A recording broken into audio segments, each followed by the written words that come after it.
Hello, everybody, and welcome back to another episode of the Grue. Today, for the Grue, we got a very great guest. His name is Druman. And when he comes in, I'm going to have him say his name just in case, I said it wrong. I am Rocco Cross. I am the host at Stutters. I am the host of the Grue Room. And today we're going to talk to him about his podcast, and he's very big on mental health, and we're going to talk to him about everything. So we're really looking forward to talking to him today, and the interview with him is coming up next. Okay, welcome to Grue, and thank you so much for taking time out of your day and coming on the show, bud. Yeah, absolutely no problem at all. Wanted just to ask you how you say your name, just in case I wind up saying it wrong. Yeah, so my name is Drummond Culture. Culture is kind of an additional part that I added for my social media platforms, but my last name is Fulcher, so culture and Oh, Fulcher rhyme. So I've just been going by Drummond Culture here online. oh wow, nice. Okay, hey, whatever works, right? Yeah, it gives me a little bit of safety for people trying to find me on social platforms using my full name. So There you go. There you go.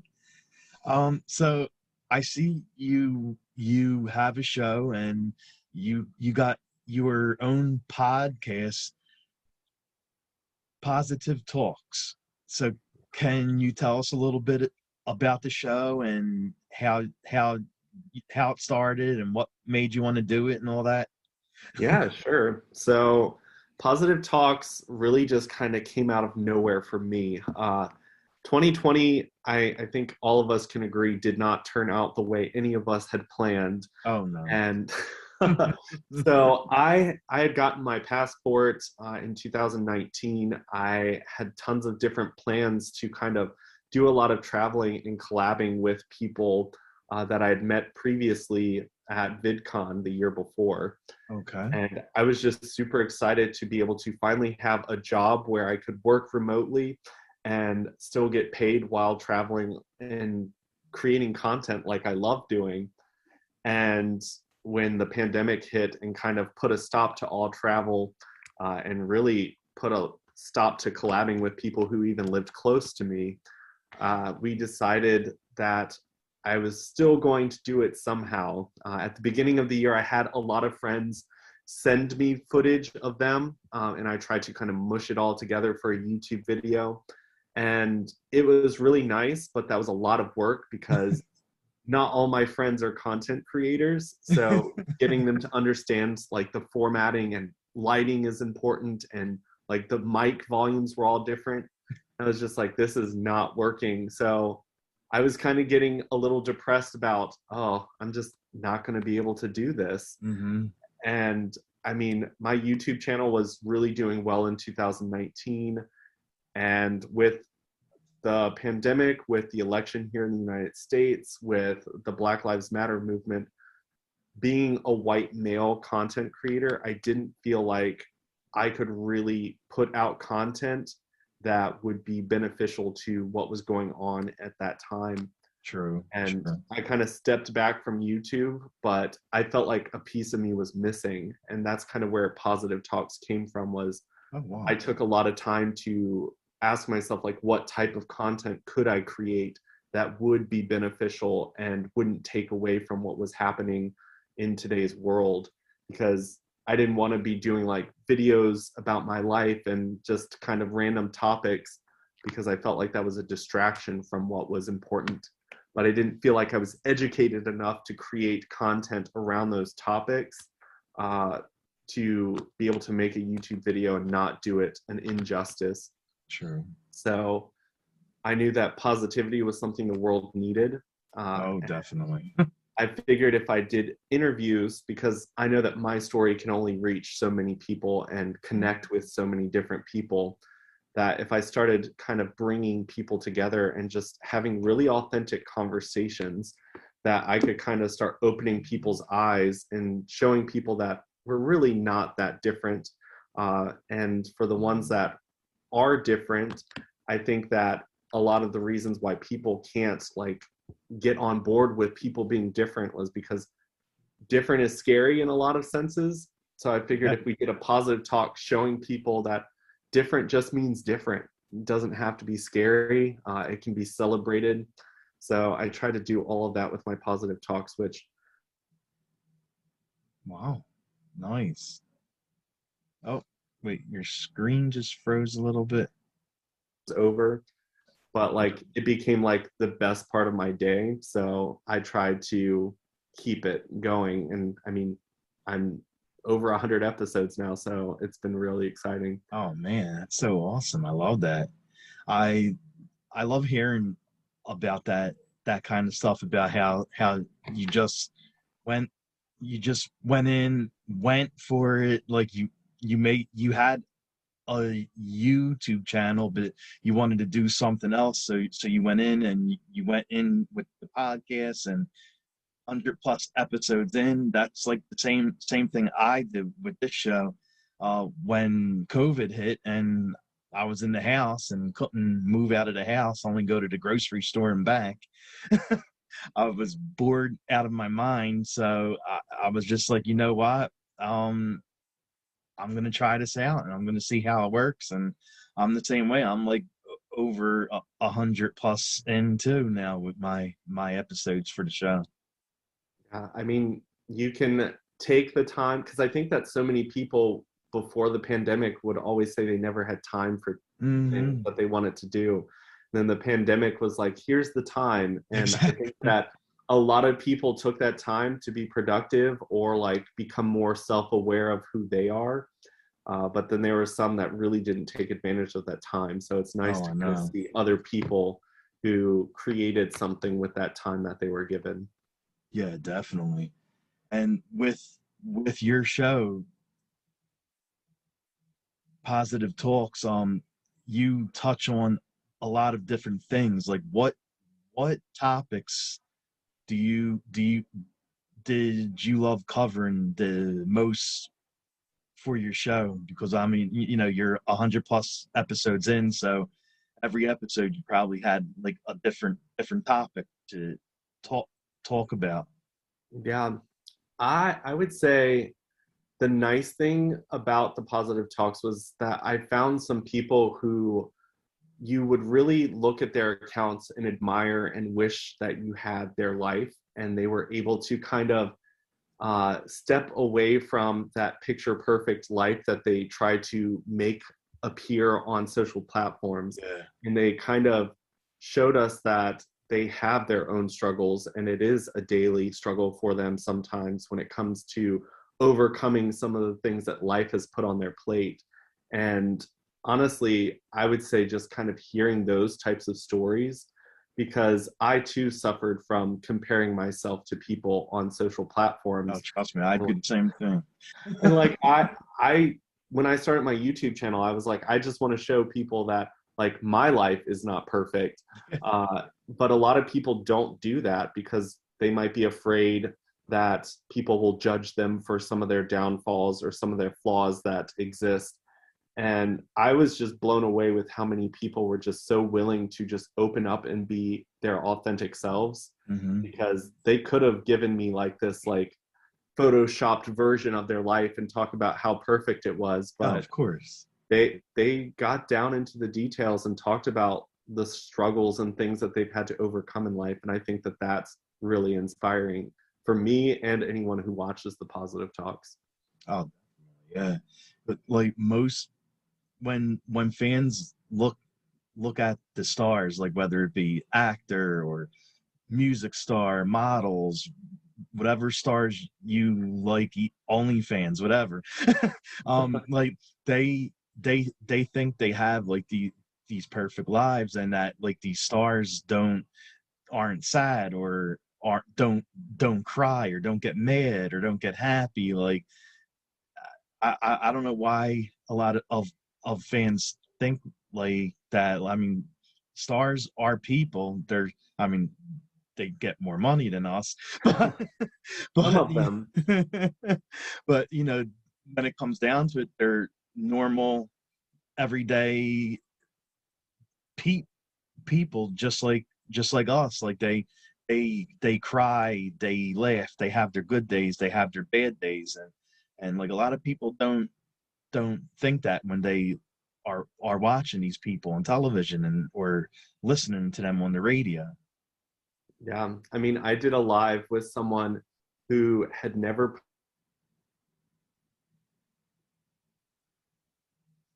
Oh, froze again a little bit. heard him speak. So it was very interesting for people to kind of get a taste of that on my live, because before he was just kind of a picture. And I think that the more you can see that someone's a human, like the more you can sympathize with them, because a lot of times I feel like people that are influencers or celebrities think that they have a perfect life, and then when they come out about mental health problems or anything like that, I think that people don't show as much sympathy or empathy towards them, because they're like, well, sucks to have a big mansion and be depressed, or sucks Mm, to have millions of dollars and be depressed. But like at the end of the day, like a house doesn't make your life any better. Like being alone in a big house depressed is just as bad as like sitting in a small apartment and exactly. depressed. Like Exactly. mental health does not desert anyone. It can get any of us. I know you're right about that. Like your screen froze a little bit when you were talking about like who was the person you were talking about that you had on that talked about being depressed. Oh, I've just had tons of people. I'm gonna see if Oh. plugging my computer in, but yeah, I've had friends that I've done lives with where their following had never seen them speak before, and Hmm. I think that that's just interesting to kind of know that people's perceptions of us, because what we don't show the world, people fill in the blank. Like it's not. They just assume it's a mystery. They give us a story if we don't tell our story ourselves. Yeah. Yeah, that's true. You're absolutely right about that. And like with with your show, are you hoping your show reaches a lot of fans and helps the fans, like the fans that watch your show, if they're going through something, whether they're down or angry or whatever, like do you hope your show is actually going to help them when they listen to it? Yeah. I mean, for me personally, when I started creating content, I really asked myself, like, what did I need to hear? Because I think that growing up, there was a lot of things I wish that there was someone telling me that it was okay, or that everyone's kind of feeling this way. It's not just you. Yeah. And I tried to create content. For me, it's not so much about growing a following, sorry, but it's more about putting it out there just so that it exists, so that people don't feel alone, because I did feel very alone growing up dealing with all the stuff that I dealt with. So I just try to create content so that it's out there and searchable for people to find it if they start to kind of feel that way. Oh wow, okay. And you have a YouTube channel. When did you first start doing that?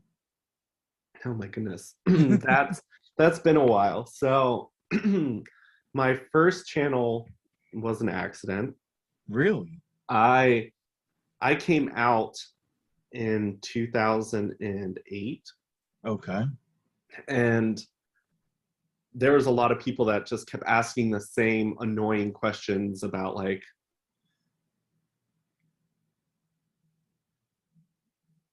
Oh, answer to. wait, the screen froze again a Yeah, little bit. I I saw you didn't get that. smiling and froze. But yeah, I started the channel, or I posted a video because tons of people were asking the same questions over and over again when I came out. And I was like, you know what? I'm just going to make one video and share it. And anytime people have questions, I'm just going to send them this link. And There you go. originally I had planned on putting it on my Facebook, but at the time, Facebook only allowed videos that were 2 minutes or shorter. Oh. So someone told me to upload it to the platform called YouTube and that I could share the link to Facebook. So did that, not knowing that I was posting it for the world to see. I thought it was just whoever had the link could see that video. Uh-huh. So left it alone for quite a while. I'd only looked at the comments on my Facebook video. I never knew that there was a place to comment under the YouTube as well.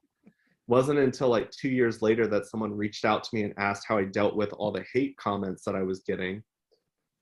Oh, And wow. that's when Really? I kind of went back to YouTube and I saw it all. By that time, I didn't know how to get back into that account because back then it wasn't connected to Gmail accounts like it is now. Mm-hmm. Mm-hmm. It was its own platform without Google.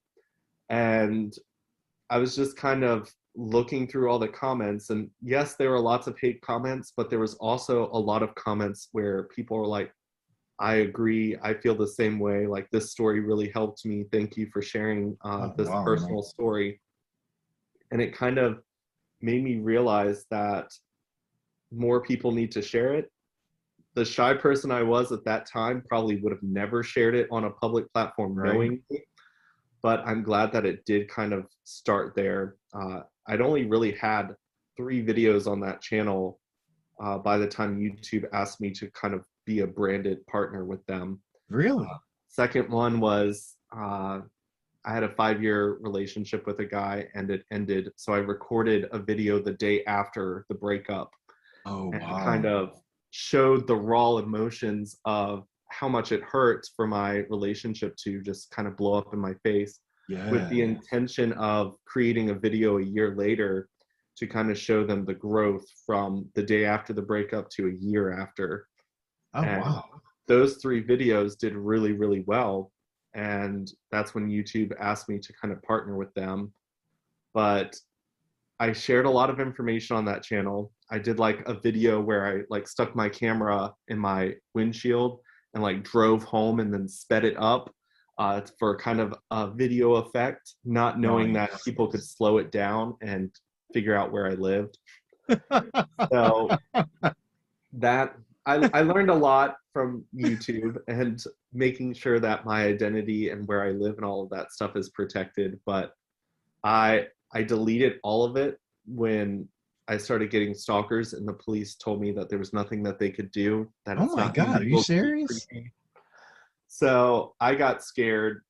If you look at all my social platforms, they start back over in 2013, beginning of 2014, because everything before that I deleted because I just didn't want any personal information out there. And it was so much easier to just wipe it than try to find anything that a stalker might be able to use to kind of find me or the people that I care about.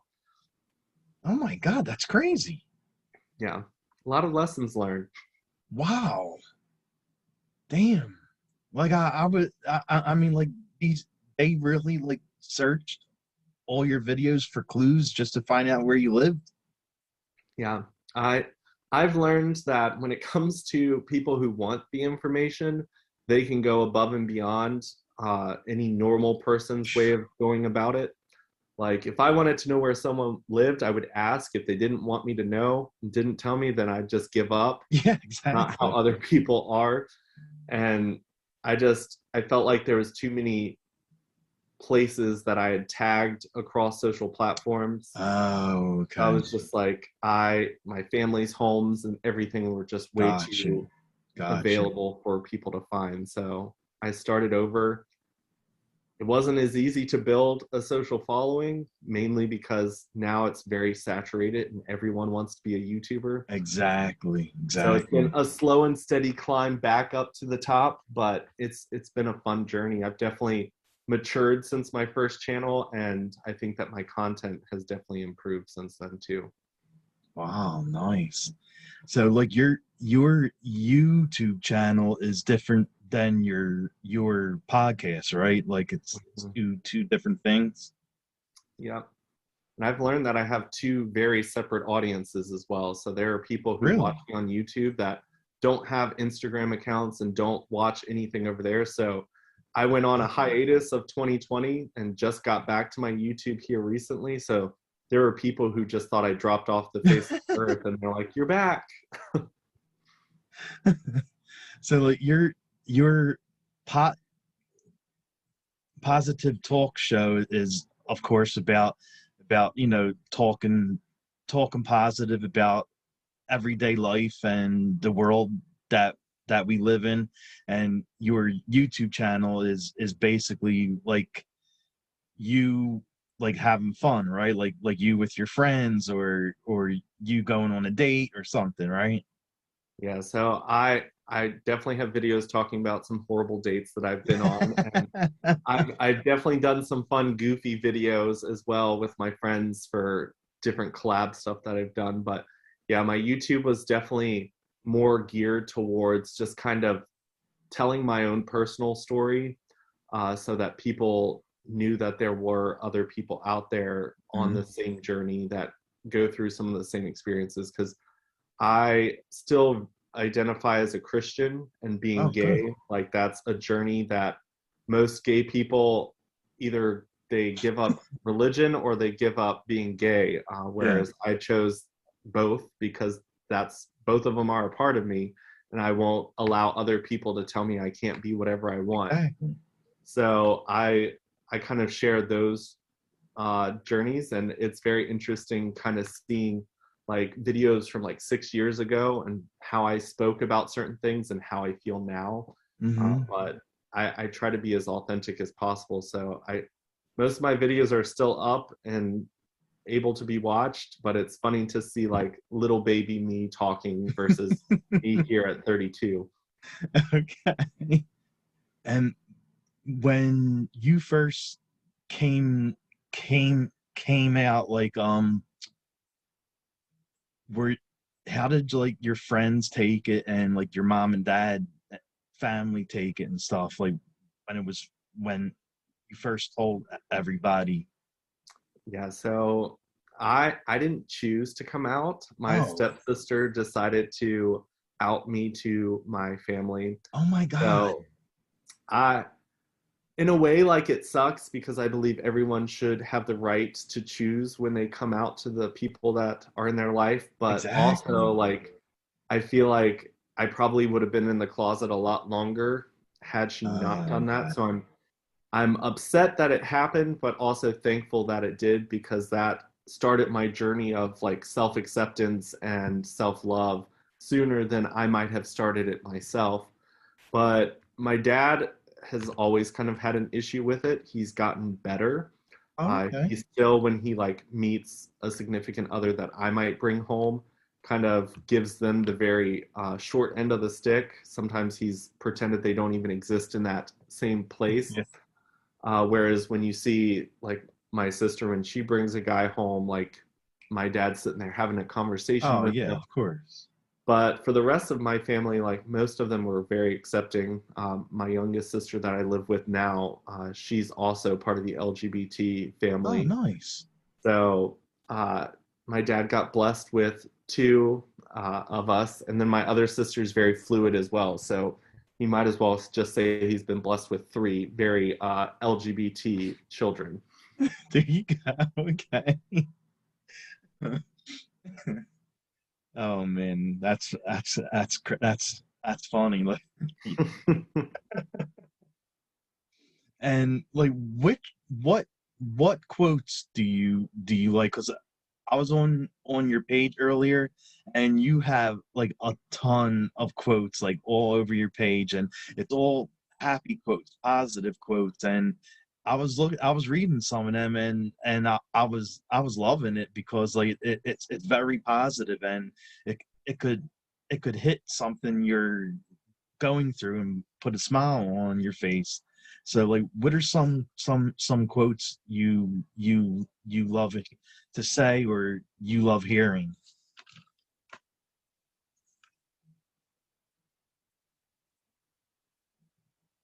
Oh, screen froze again.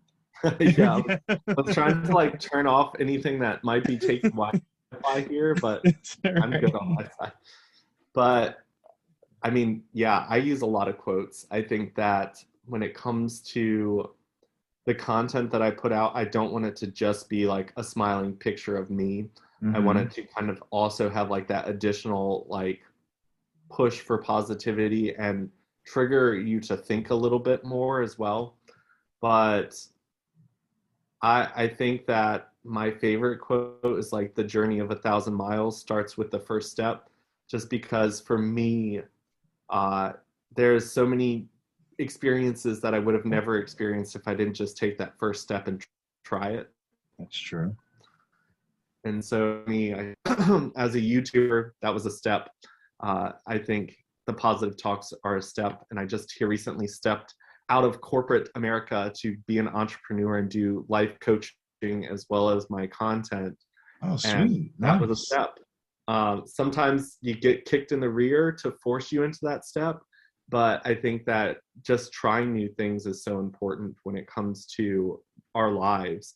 Because when it comes to finding happiness in life, I think too many people find that place of comfort where, I would love this, but you know Yeah. what? It's not that bad here, so I'm just going to stay. Yeah, Uh, exactly. I've kind of learned to step out of that every time. Anytime I feel comfortable and I think that there might be something like better out there suited for me, I'm like, let's take that step. And right now I've got lots of projects going, so I've taken Really? lots of steps in different directions, Oh, wow. but Nice. I think it's important to kind of take that step because I love the view and I've learned to love the journey as well. Like I don't think happiness is a destination. I think every step I take, I can find happiness within the journey. So I try to do that. And I love hiking. So anything about a journey for me. Oh, nice, nice.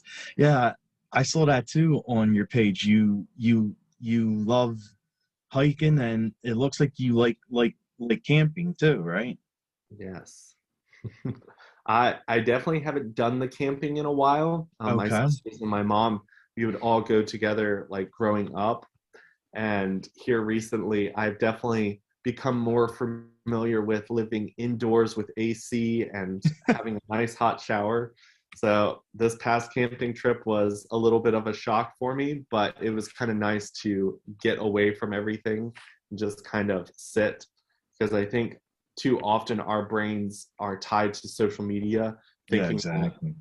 we have to check it to make sure like there's comments and likes and make sure that there's nothing bad happening on there. Hmm. And I didn't do that while I was there. I was recording so that I could post a YouTube video, but I didn't connect to the internet or to cell service. So I was in the middle of nowhere with just a camera pretty much. Oh, wow, it's awesome.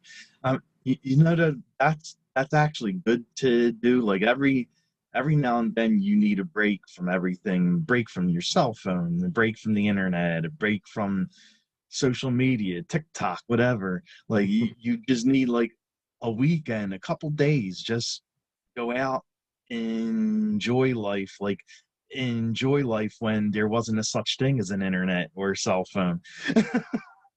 Yeah, I mean, just pull out a good book and just kind of relax and allow life to kind of just exist without you having to like be doing something every second. Exactly. Exactly. You're right. And you I saw something on your page like you're a big supporter of anti-bullying too, right? Yes, I I definitely had a lifetime of bullying. I think that it's always so interesting when people see content creators and they're just like at all at what we do with our lives. But I think a lot of people have like the stories of bullies from when they were younger, and not wanting to see that same like story play out for people in the next generation down is definitely what a lot of people focus on. And it's funny because now that I'm an adult and I've reconnected with some of the people that were bullies when I was younger, Hmm. I, to kind of hear their story, I realized that they didn't have the easiest life either. Oh, wow. So I've been in the position to be very forgiving of people. And I started to realize that a lot of times people that hurt other people are hurting themselves, and it's kind of a sign that that person is struggling as well. And we sometimes have to heal ourselves first so that we can help other people. And I definitely had a lot of healing from all the traumatic things that the bullying had caused. Mhm. But it's always nice to kind of be thrown into a position like me where I went from having no friends as a kid. Yeah. Like I had a birthday party and invited like 50 people and one person showed up. So Oh my like God. uh, now I and so many people show that we have to make sure that we aren't breaking any rules of how many people can be in a certain spot. Wow, that's And awesome. so it's a very different, like every time I throw a party, that little kid inside of me still like gets anxious and nervous that no one's going to show up. I don't know how many parties I'll have to throw to have tons of people show up for me to finally realize that I'm not that kid anymore. Yes. But it was definitely a lot of stuff, and I feel it all the time. Like there will be things where I get triggered and certain hurt emotions come back up, and then I just ask myself like, why do you feel this way? Why do Hmm. you have self-doubt? And a lot of it goes back to just kind of the bullying that I had to go through when I was younger.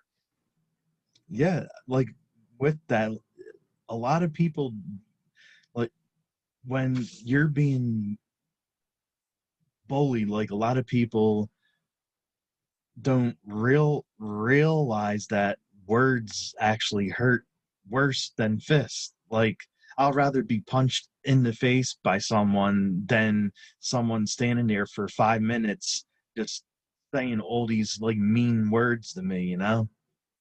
Yeah. Like words hurt worse than any kind of fight, any kind of physical fight you can be in.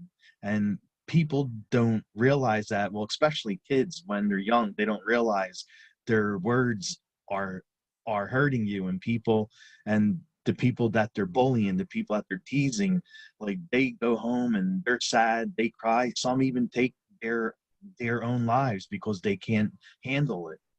And it's really sad that like that people and kids can't realize like how hurtful their words are. I when I do my positive talks, when I do YouTube videos, like I ask God to make sure that I don't do anything that's going to add to someone's trauma. I Mm-hmm. know that a lot of the topics that I talk about, like I've done positive talks with people with disabilities, and that's something I have not personally dealt with. So I was very scared that somehow I might say something that would be an attack or stepping on someone's foot when it comes to disabilities, or when it comes to people of the trans experience. That's not an experience that I have as a cis white gay man. Yeah. And for me, like those topics are so important to be spoken about. And I do have a following that needs to hear that. But it's definitely something that I'm aware of when it comes to when I speak, knowing that my words have an impact.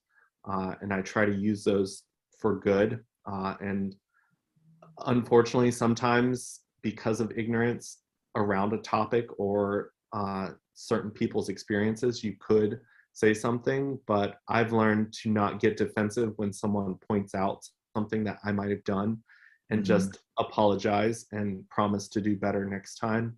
But it's definitely true. I think there needs to be more things in the education system to let children know uh, that their words carry a lot more, Exactly. because Exactly.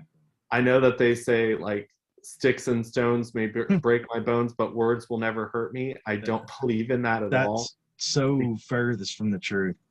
because the bully, I feel like, doesn't, like, you could literally say something really hateful and walk away from it and that be such a quick moment in your life.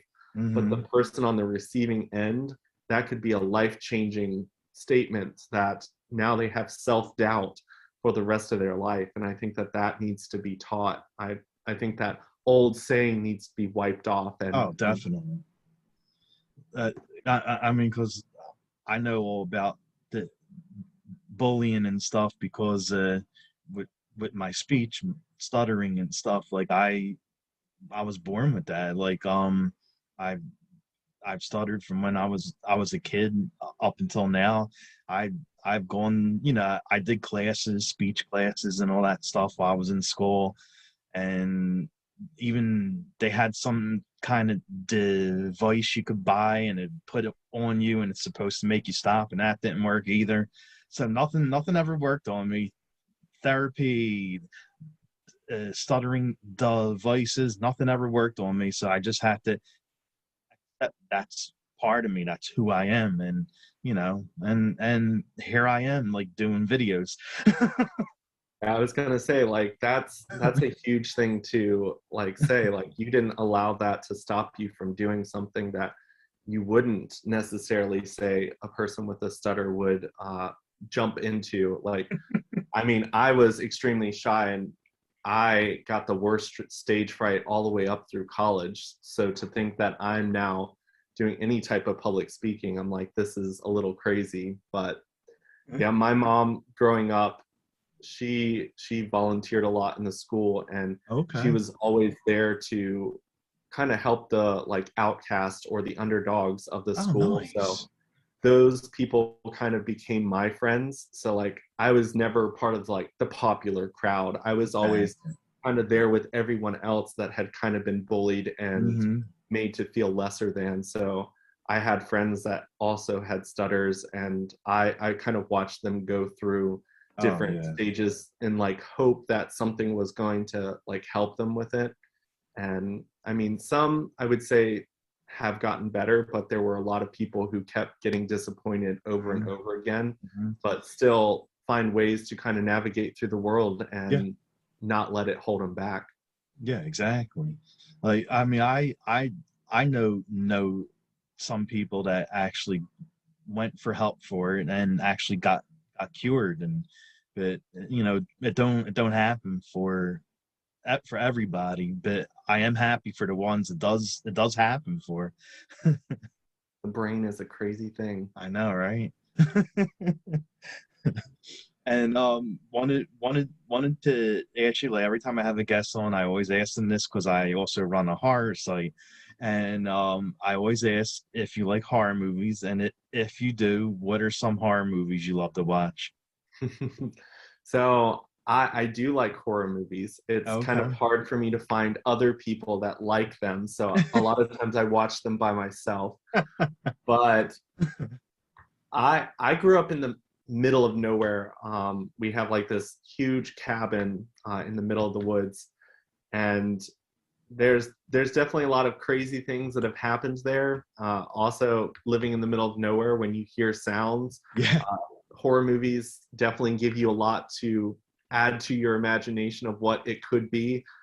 But I would say like the Conjuring series is definitely my favorite horror film, Nice. Nice. mainly because like I love things that have more than just a like simple story. I love backstory. I love how they all kind of intertwine, and I love how every single new movie they come out with, it's like, and it fits here in the timeline, and it's Right. here with this one, because I think Ed and like they were real people, so like it's easy to kind of give that timeline like some truth into it. But like, I think that they've done a really good job. There's a lot of jump scares in there that have Oh, gotten me, definitely. and I think that a movie that I can walk out of and still kind of like not be terrified of the world, but just like know that I was jumped and scared during the movie, I can appreciate that. I would say least favorite is probably the Purge series. Oh, okay. I feel like that's too real. I don't Yeah. like, I feel like we are so close to being in a world where the government might start doing I something know. like that. I And know. sitting in an audience where people are like talking about all the people that they would kill, uh, like the guy who stops the girl from stealing the candy bar and she comes back to kill him that night. Like, I've worked in retail, and like when you tell customers no, I'm just like, oh gosh, I'm probably on so many people's list because I told them like I couldn't get them a new phone. Like, I just think the Purge series, it's too close to reality for me to enjoy, but like the Conjuring stuff, like I really enjoy. Oh, nice, nice. Are there any shows you're currently binge watching? So I did just start. So it is the Shadow Hunters. It's on HBO. I heard of that. Yes. So I started reading a book that was like about Magnus Bane and his boyfriend Alec Lightwood. Hmm. And I found those books because last year I was asking people for more LGBT like recommendations because I Yeah. wanted to actually read books that kind of made it feel normal. When love stories for gay people are told, like that makes it feel like you're less of a weird person for having that. So like I just wanted to kind of start finding novels and stuff around that. And that author added a gay love like couple in there and gave them their own little series apart from the series that like exist in the whole world of the underworld stuff. And I think that it's kind of nice to be able to read that book. But I'm just now getting to watch it on Hulu because Yeah. I moved to Richmond. When I lived in the country, I didn't have access to like any of the streaming services. Oh, So I've got so many to catch up on, but I'm definitely catching up on that one. nice, nice. And what kind of songs do you like? Like, what's on your playlist?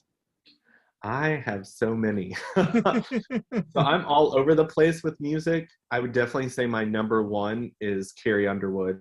I Nice. I've loved her ever since she was on American Idol. But here recently, I've been listening to Hayden Joseph, who is a gay country artist. Oh, wow, He nice. put out a song called "The Guy After the Guy," The guy and after the guy. it's like it's a song about like the guy that gets like the other person always comes to him after their heart was broken, but he's never the one that Oh, they choose. He's just oh, the guy wow. after the guy. And like every time I talk about it or listen to that Wow. song, like chill bumps rise on my arm because I've been that guy so many times. Like people come to me and cry about having their heart broken, and I'm there to like support them and love them. And then it's on to the next one for them, and then I'm just sitting here. So I Oh was my like, God. that song was very personal. And then before my positive talks, I try to like listen to like really upbeat music to like Okay. get me in a good mindset. And I've been listening to Devil in the Details by Rose. She was Oh, one of the okay. queens on RuPaul. She's actually dating my friend Eddie, and Really? I've done so many things to support Rose through her career. And she's a phenomenal drag queen, so Wow, definitely okay. support her for that. But since she's dating my friend, I feel like I'm a You little definitely have to biased. support her now. Yeah, I can't let her down. But that song is really good. It's definitely a good little bop. I tried to get them to play it at the club the other night, Yeah. and they're like, "Well, people like to sing along to the songs, and no one knows that one." And I'm like, "Well, they will after tonight." Nice. Hey, you have to make people listen to different songs, or they're never gonna know what it is. I mean, if they listen to it and they don't like it, okay. Not everyone likes everything, but if they do listen to it and like it, that's another fan.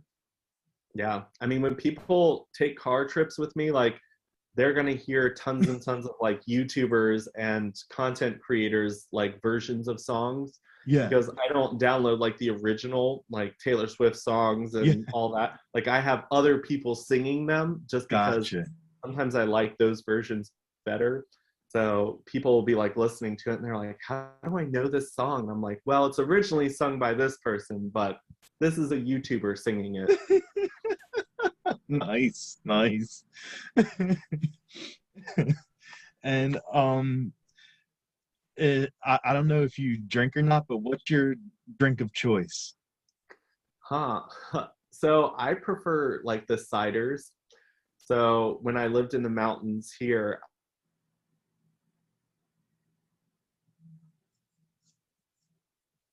Yep. Okay.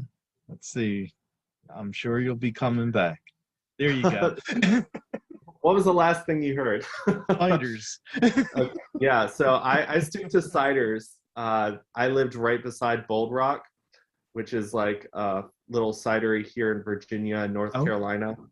And I kind of choose those mainly because I like to kind of get a little bit of a buzz, but I don't like going off the deep end. yeah. And Yeah, of liquors course. usually do that for me. So I stick with like the ciders just to kind of get a little loose, but still be very coherent by the end of the night. There you go. I love it. And is there anything else coming out that you want to talk about, or any guests coming up on your show do you want to plug, or Was gonna say, you see the long list of people back here.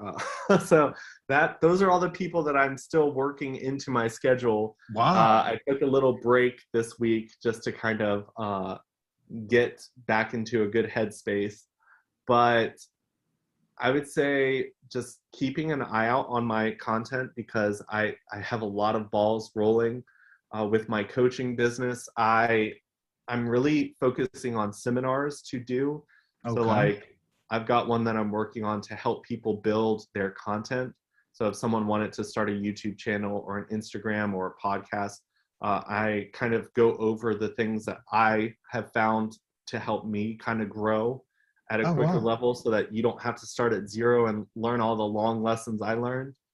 But then I've got other stuff as well for like the actual like life coaching. I do the LGBT trauma coaching because a lot of people have been traumatized from society or the gay culture. Mhm. And I work with people to kind of heal past traumas so that they can kind of move forward.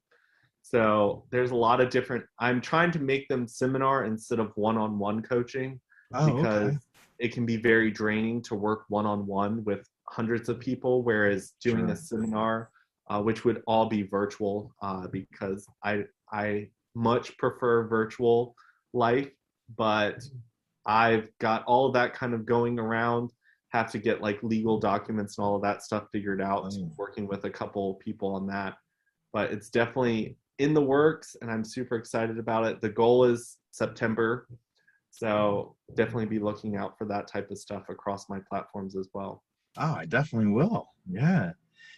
And where can fans find you at? Like, what's your Yeah, so I'm social drum and medias? culture across all my platforms. So got a Patreon that's launching soon. That will be under drum and culture. And then YouTube, Instagram, Twitter, all of it's drum and culture. So I'm there. Sweet. Well, I want to thank you so much for taking time out again and coming on the show and talking. It was really fun talk talk talking to you. Like I love hearing positive stuff instead of negatives. Yeah, I think we've just got it. I just released a YouTube video today talking about the importance of understanding how the algorithms of the internet work, because too often we click on the buttons to read that negative stuff, and Hmm. that sends Hmm. people the message that that's what we want to see more of. We've got Yes. to twist that algorithm to the right or left, whichever direction you need to go to make it more positive. So when you see something inspiring and positive, give it a like, a share, whatever, Exactly. because the internet, it's operating off the inputs we put in. And Yeah, as right. Exactly. viewers, we have to make sure that we're saying, hey, we want to see the good stuff too. Sure. Wow. Thank you again. Like this has been, I really mean, this has been so much fun, and I really like talking to you. Like you definitely you definitely are like nice and down to earth and really positive, just like your show says. Well, I appreciate you for reaching out to me. It's still a very new thing for me to have people reaching out to me to do things like this. So I Yeah. really appreciate it, and keep up the good work. Like I've listened to a couple of your other episodes and they were really good. And Thank you. I Thank you. I think you've got a appreciate good that. thing going. And it looks like you are not having any trouble finding really interesting people to do interviews with. That's true. Thank you. I appreciate that a lot. Oh, your screen froze right at the end. There you go. I was just saying your screen froze right at the end of the interview. Hopefully, I was smiling. Exactly. All right. Just want to say have a good night and a great rest of the week, buddy. Yeah, you too. Thank you. No problem. Bye. Bye.